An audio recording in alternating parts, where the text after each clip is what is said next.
Oke, selamat sore. Jadi buat teman-teman ya yang mau kerja di perkebunan kelapa sawit, mau melihat kondisi lingkungan, mes dan sebagainya ya.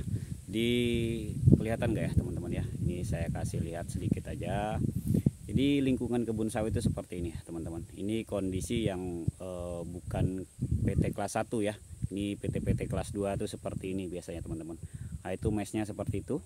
Ini tipe G10, jadi rumahnya ini barak kayu atau barak papan ya, atapnya itu seng, kemudian rumahnya itu berjejer-jejer tuh ya, gandeng situ sampai 10 pintu. Nah, masing-masing pintu itu nanti kamarnya 2. Itu kalau lajang biasanya ditempati 4 sampai 5 orang normalnya biasanya ya. Kalau suami istri ya ditempati satu keluarga tuh seperti itu. Kemudian itu disediakan belakangnya itu kamar mandi.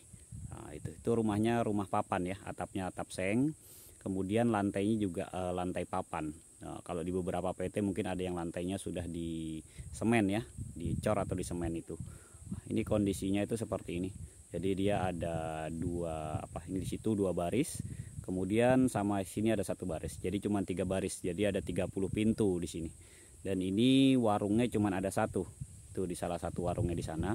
Dia ada warungnya salah satu pekerja ya, yang mungkin juga nyambi istrinya jualan seperti itu. Nah, kemudian kalau untuk koperasi dan lain-lainnya itu biasanya ada di kantor, entah di kantor estate atau di kantor besarnya seperti itu, koperasi, kemudian polibun seperti itu ya teman-teman. Nah, jadi kondisi mes atau baraknya ini itu ada di tengah-tengah kebun sawit teman-teman. Jadi kalau kalian tanya ya, ini kebun sawitnya ya di tengah-tengah mesnya. Jadi mesnya itu terletak di tengah-tengah perkebunannya itu. Di kelilingnya ini ya kebun sawit. Jadi ketika kalian ditempatkan di sini ya di divisi ya istilahnya namanya seperti itu. Jadi di kebun sawit itu ada yang sistemnya divisinya itu dipisah-pisah seperti ini. Tapi ada beberapa PT yang divisinya itu digabung. Jadi misalnya dalam satu estate itu nanti dia punya 4 atau 5 divisi itu digabung semua.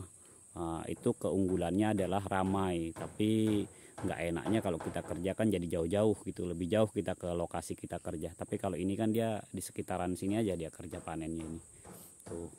Mungkin ada ancak yang dekat, ada yang sedang, ada yang cukup jauh. Jadi kalau buat teman-teman yang mau kerja sawit ya kondisinya seperti ini ya teman-teman ya, jangan kaget. Nah, itu kondisi mesnya ya, orangnya nggak terlalu banyak juga para pekerjanya. Ini rata-rata pemanen di sini ya. Jadi buat teman-teman yang mau kerja sawit, dipikir benar-benar ya sebelum sampean memutuskan untuk kerja di perkebunan kelapa sawit. Kalau kondisi di lahan ya seperti ini ya teman-teman.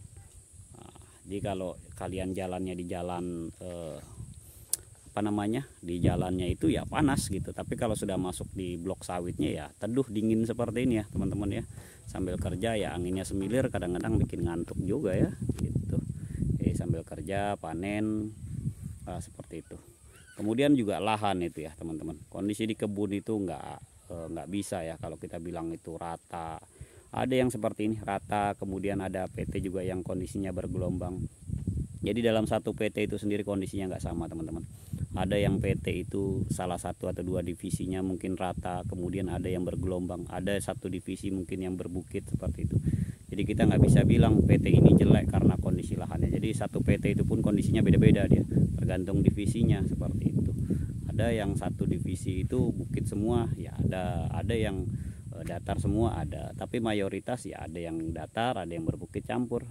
Jadi ketika kalian ikut kerja di perekrutan, ya jangan kaget ketika nanti sampai ditempatkan memang di divisi-divisi yang memang misalnya lahannya sedikit berbukit seperti itu. Ketika sampai dapat yang lahannya datar ya alhamdulillah kan seperti itu.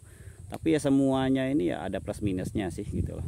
Jadi ya jangan berpikir kalian yang lahannya bukit atau susah seperti ini pun gajinya juga kecil atau jelek.